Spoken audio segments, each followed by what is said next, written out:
Bonjour à tous et bienvenue dans le laboratoire d'Audrey. Et oui, c'est ici le laboratoire. Il va peut-être évoluer d'ici là, mais aujourd'hui, nous allons voir ensemble décortiquer le pire de l'être humain. Et aujourd'hui, nous allons le faire à travers le cas de Susan Smith. C'est un cas particulier d'infanticide et nous allons voir ensemble en quoi cet infanticide est particulier. Donc on se retrouve tout de suite après le générique.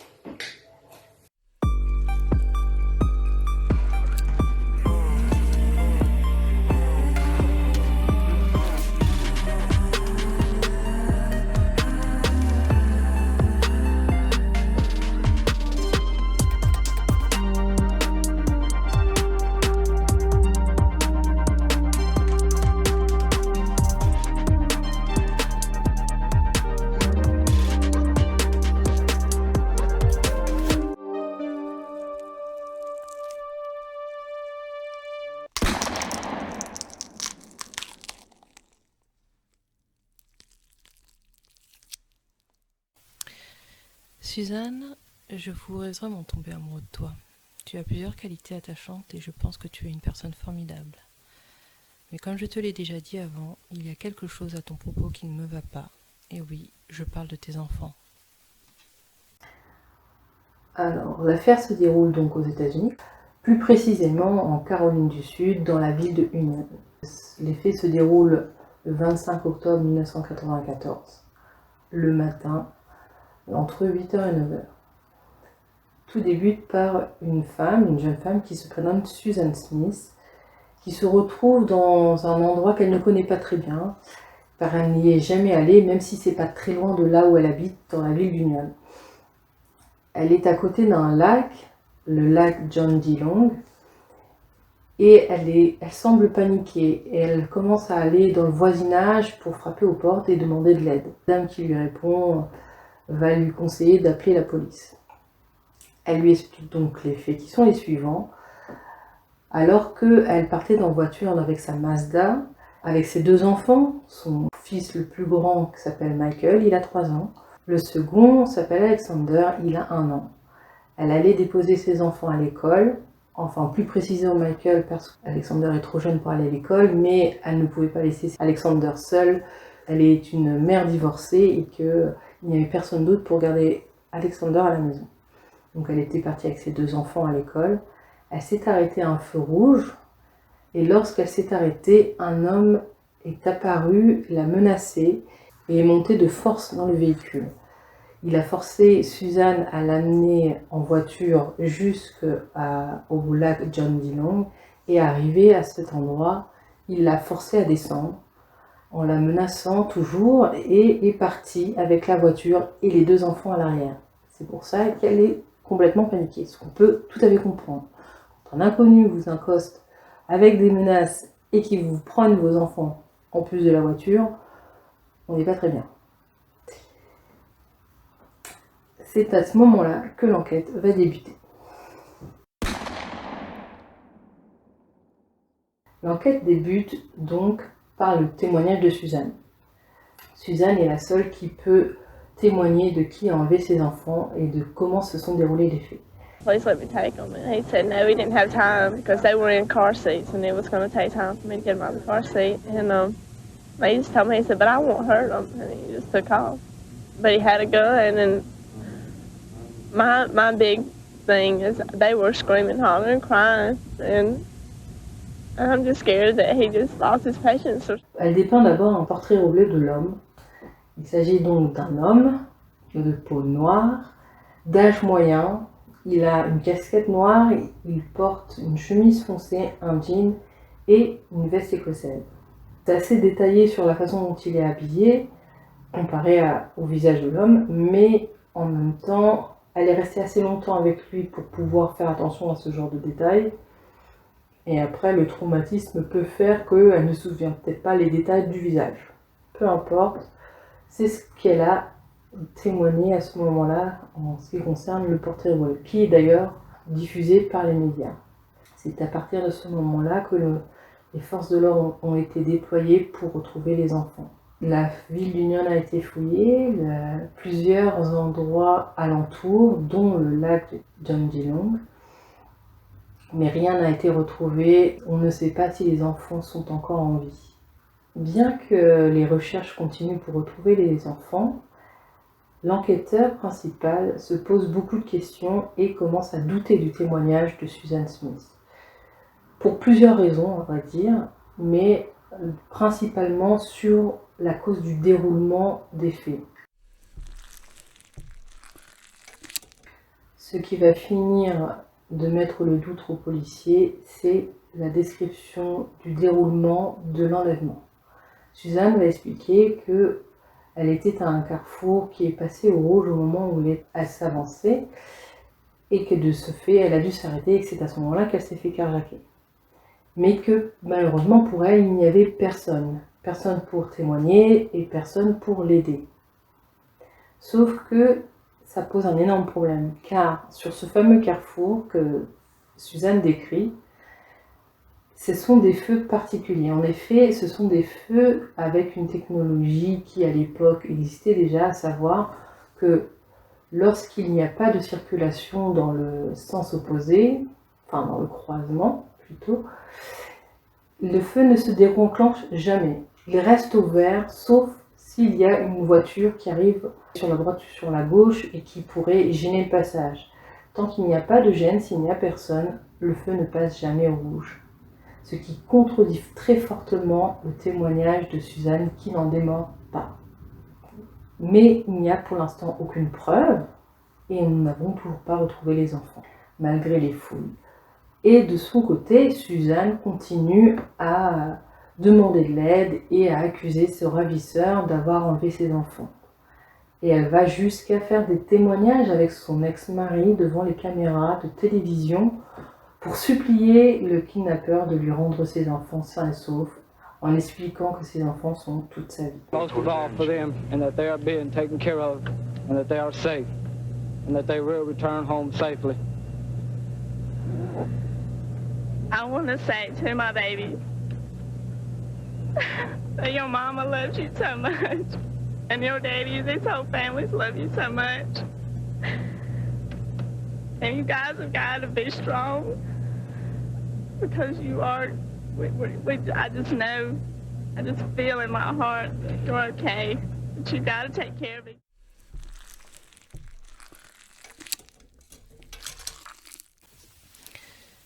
J'étais émotionnellement très bouleversée. Je ne voulais plus vivre. Je ressentais que je ne pouvais plus être une bonne mère, mais je ne voulais pas que mes enfants grandissent sans une maman. J'ai senti que je devais mettre fin à mes jours pour nous protéger de tout chagrin ou préjudice. J'étais vraiment très amoureuse de quelqu'un, mais il ne m'aimait pas et ne m'aimerait jamais. J'avais beaucoup de difficultés à l'accepter. Quand j'étais au lac John Geelong, je n'ai jamais eu aussi peur, était aussi incertaine. Alors je l'ai fait. Je voulais tellement finir avec la vie. Je suis sortie de la voiture et me tenais debout, près de la voiture, à bout de nerfs. Je suis tombée au plus bas quand j'ai permis à mes enfants de descendre cette pente jusqu'à l'eau sans moi. J'aime mes enfants de tout mon cœur, ça ne changera jamais. Mes enfants, Michael et Alex, sont auprès de notre Père à tous au paradis, et je sais qu'ils ne seront plus jamais blessés. En tant que mère, ça veut dire bien plus que les mots puissent le dire. J'ai placé ma foi totale en Dieu et il prendra soin de moi. C'est après 9 jours d'enquête que Susan Smith va avouer. Il n'y avait pas de carjacking ni d'homme noir, il n'y avait qu'elle, elle et ses enfants. Elle explique que le 25 octobre, elle a conduit ses enfants jusqu'au lac John Geelong et qu'une fois sur place, elle a enfermé ses 2 fils dans son véhicule et a poussé la voiture dans le lac en desserrant le frein. C'est comme ça que Michael et Alexander se sont noyés alors qu'ils dormaient. Counts of murder. Police say Smith admitted killing her sons, 3-year-old Michael and Alexander, who was just over a year old. The Union County Sheriff says Smith is repentant and heartbroken. Her car was pulled from a murky lake Thursday. The bodies of the boys were strapped in the back seat. An autopsy revealed the boys were not killed beforehand. They drowned. C'est en apprenant la nouvelle aux infos que la communauté de Union s'est sentie trahie par cette femme qu'ils avaient tant aidée pour retrouver ses enfants. Ils ne comprennent pas comment une mère de famille a pu tuer ses 2 enfants. Et aujourd'hui, Susan Smith est connue à travers cette photo tristement célèbre dans le monde entier.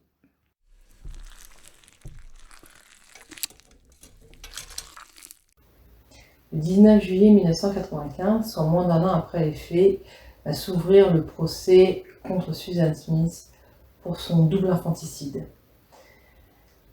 La défense va avoir des difficultés parce que là, il ne s'agit plus d'essayer de rendre un verdict non coupable, puisque les faits sont là, elle a avoué, et il y a des preuves. Mais ça va être plutôt de rendre le verdict un peu plus conciliant et surtout faire en sorte qu'elle soit reconnue comme non responsable de ses actes. C'est pour ça qu'ils vont dépeindre un personnage ayant un profil dépressif et des antécédents, notamment au niveau de sa famille et le suivi dans sa jeune vie d'adulte, pour montrer que il y a des pathologies psychologiques et préciser qu'elle n'était pas apte à comprendre ce qu'elle était en train de faire. La défense va essayer de se battre à travers les analyses de différents psychocriminologues, mais cela ne fonctionnera pas complètement puisque le verdict qui sera rendu le 22 juillet, soit très peu de temps après le début du procès, c'était un procès plutôt court, va être même une délibération rapide puisqu'elle se fait en 2h30. Le jury n'a pris que très peu de temps pour se décider, ce qui est rarement bon signe, en tout cas pour l'accusé. Et effectivement, Susan Smith sera reconnue coupable de double infanticide et sera condamnée. Mais par contre, là où peut-être que la défense a vraiment bien fonctionné, c'est que contrairement à ce que beaucoup pensaient, Susan Smith ne va pas être condamnée ni à la peine de mort ni à la prison à vie. Elle va avoir 30 ans de prison avec possibilité de libération conditionnelle à partir du 4 novembre 2024, c'est-à-dire dans pas longtemps, dans un peu plus de 3 ans. Et nous allons en fait maintenant découvrir tous ensemble de quoi parlait la défense, quel est le contexte familial et relationnel qui pourrait amener à croire que Susan Smith n'était pas responsable de ses actes. Je vais donc diviser cette analyse en 2 parties. Nous allons d'abord essayer de comprendre le contexte familial. Il est toujours très important de comprendre le background des criminels pour essayer de comprendre qu'est-ce qui les a poussés au passage à l'acte. Je ne dis pas qu'il faut excuser les actes, mais il est nécessaire de les comprendre, en tout cas intéressant de savoir qu'est-ce qui a pu arriver pour qu'une personne en arrive à tuer ses enfants. C'est intéressant déjà parce que ça permet d'anticiper une logique criminelle avant le passage à l'acte. Et in fine, arriver à ce qu'il y ait de moins en moins de crimes. Enfin, on essaye de faire comme on peut. Dans ce cas-là, il va y avoir plusieurs facteurs, contexte et traumatisme, qui vont amener Susan Smith à avoir une vision déformée de l'amour. Et nous allons découvrir ensemble quelle est sa chronologie en 3 étapes, à savoir son enfance, son adolescence et sa vie de jeune femme adulte. Suite à ça, on va regarder ensemble les différentes analyses psychologiques qui ont été faites par différents experts durant le procès. Et moi, je vais vous donner mon avis par rapport à ce que j'ai pu lire, à plusieurs analyses qui ont été faites et surtout par rapport à mes propres convictions.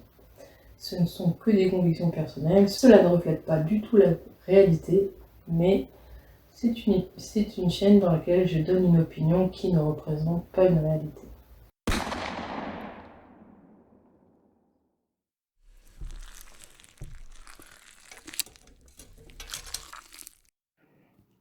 Nous allons commencer par le contexte familial et l'enfance de Susan Smith.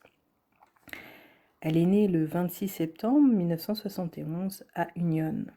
On peut remarquer que le cercle relationnel de Susan se limite à cette ville, puisqu'elle n'a pas déménagé depuis son enfance, elle a toujours vécu dans la même ville. Donc ça limite beaucoup le cercle relationnel.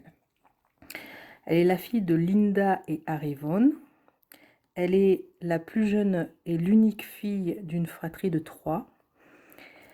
Et elle vit donc avec un père qui, a priori, serait violent et qui aurait des problèmes d'alcool. Ce qui pousse les parents à divorcer quand Susan a entre 6 et 7 ans. 2 semaines seulement après le divorce, la mère de Susan, donc Linda, va se remarier avec un certain Beverly Russell. C'est un homme d'affaires local aisé et surtout c'est un membre actif de la Christian Coalition of America, qui est un groupe politique conservateur chrétien. En effet, Beverly Russell, on peut voir que c'est quelqu'un qui est respecté à la fois politiquement et financièrement. C'est quelqu'un qui a du poids dans la ville d'Union. C'est aussi pour cette raison que la famille va emménager chez lui. 5 semaines plus tard, le père biologique de Susan, Harry Vaughan, va se suicider. Suite au suicide de son père, Susan va commencer à avoir un comportement inquiétant. Elle sera très triste, elle va se distancer des autres et se renfermer dans son propre monde. Elle va avoir un comportement dépressif. C'est là que nous allons avoir le premier traumatisme de Susan, à savoir la perte de son père biologique. Et c'est à 13 ans que Susan va faire sa première tentative de suicide. À 16 ans, Beverly, son beau-père, donc, va commencer à abuser sexuellement de Susan, ce qui est à peine un second trauma. Susan va réagir en faisant appel aux services sociaux, qui va amener comme conséquence le déménagement temporaire de Beverly. Ce qui est assez choquant ici, c'est que on parle d'un abus sexuel, mais le déménagement ne sera que temporaire. En effet, suite à cette intervention, la seule action qu'il va y être menée, c'est plusieurs sessions en famille avec un conseiller. Et après un certain nombre de sessions, a priori, il va être amené à penser que cela est suffisant, puisque Beverly va réaménager dans la maison familiale. Cependant, ça ne va pas arrêter le beau-père et les abus sexuels vont reprendre. Susan va à nouveau demander de l'aide auprès d'un conseiller à l'école, cette fois-ci. Les services sociaux vont de nouveau être contactés, mais Susan va se rétracter et va refuser de porter plainte. Il est possible de penser qu'à ce moment-là, elle s'est dit que ça ne servirait à rien finalement, que ça a amené des problèmes, ou peut-être qu'on lui a mis de la pression. Étant donné que son beau-père est quand même quelqu'un d'influent dans la ville d'Union, il est possible qu'on lui ait mis une certaine pression familiale. Mais ça, nous ne pouvons pas le savoir. Mais en tout cas, la conséquence va être que le comportement de Susan va complètement changer à partir du début des abus. Alors qu'avant, Susan était renfermée, dépressive et se détachait des autres suite au traumatisme du suicide de son père biologique. Maintenant, Susan se retrouve à être quelqu'un qui sort beaucoup, qui extériorise beaucoup ses émotions. Elle est très appréciée de ses camarades, elle fait même du bénévolat au sein de la communauté. On peut faire peut-être un rapprochement auprès de son beau-père qui est quelqu'un d'influent. Peut-être que c'était pour bien se faire voir, ou en tout cas ça a peut-être un lien avec l'influence de son beau-père. Et enfin, au lycée, elle reçoit quand même le prix de la fille la plus amicale. Je ne connaissais même pas ce prix, mais en tout cas, ça montre un changement assez radical en ce qui concerne le comportement de Susan.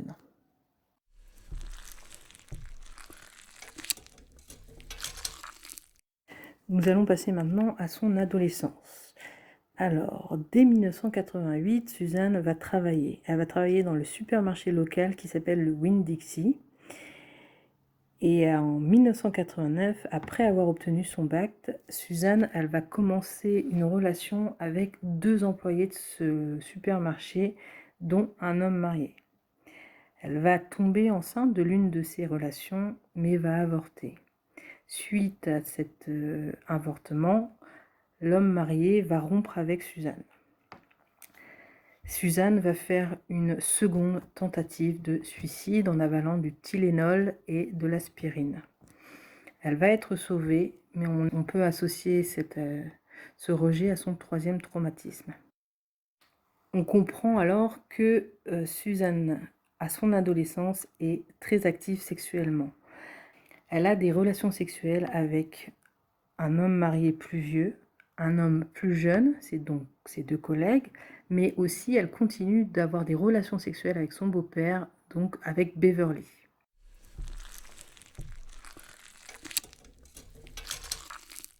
Qu'en est-il donc de sa vie de jeune femme? Est-ce qu'il y a eu une évolution? Est-ce qu'elle s'est assagie? C'est ce que nous allons découvrir.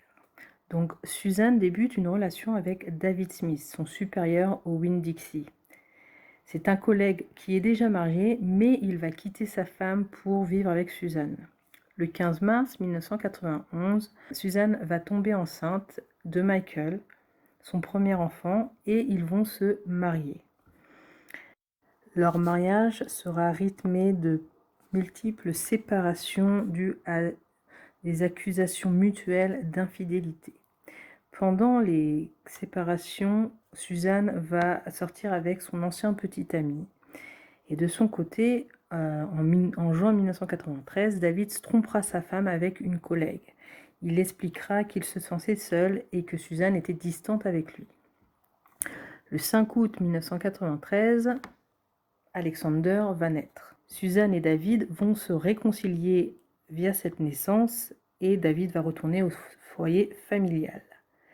Avec l'argent emprunté à la mère de Suzanne, ils achètent d'ailleurs une maison, leur maison, pensant régler leurs problèmes de couple via une vie familiale illusoire.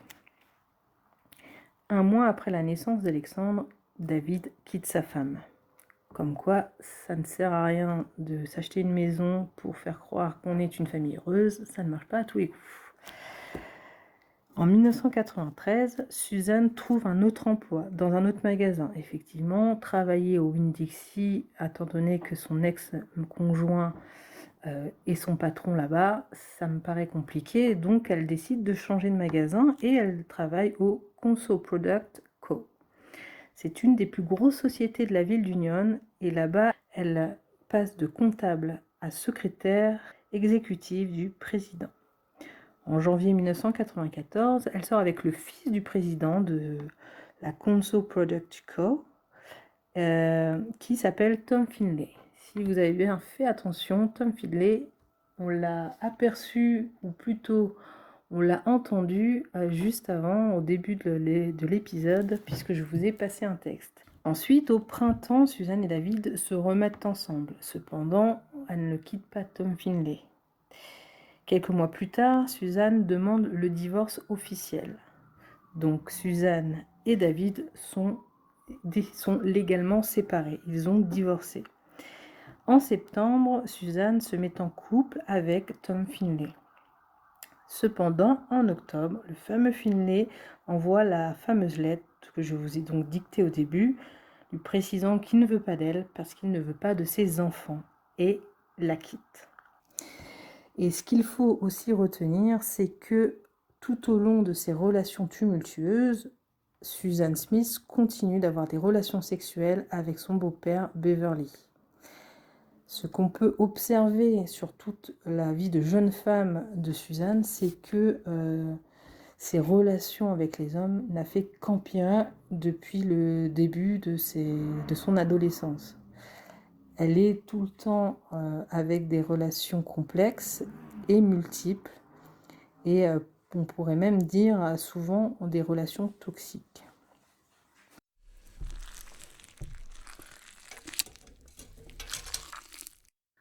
On peut en tirer une conclusion. On observe que tout au long de sa vie, il y a eu un changement radical chez Susan Smith.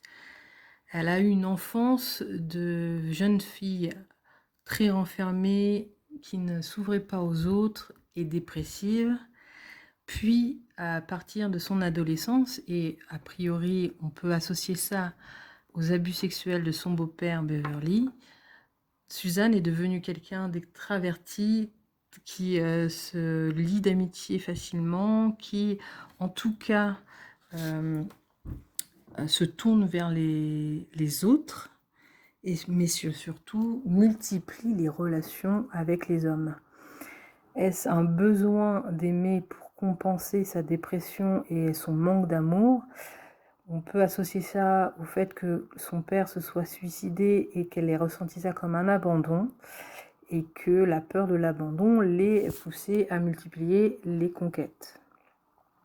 En tout cas, ce qu'il faut retenir, c'est que dans sa vie, Suzanne a fait 2 tentatives de suicide et qu'elle a vécu 3 événements comme traumatisants. D'abord le suicide de son père biologique, puis les premiers abus sexuels de Beverly, et enfin le premier rejet de l'homme marié à son adolescence. La première forme de rejet relationnel avec un homme.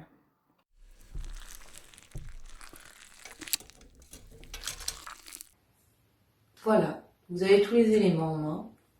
Vous avez les faits, vous avez le background de Susan Smith, quelques indications données dans le procès.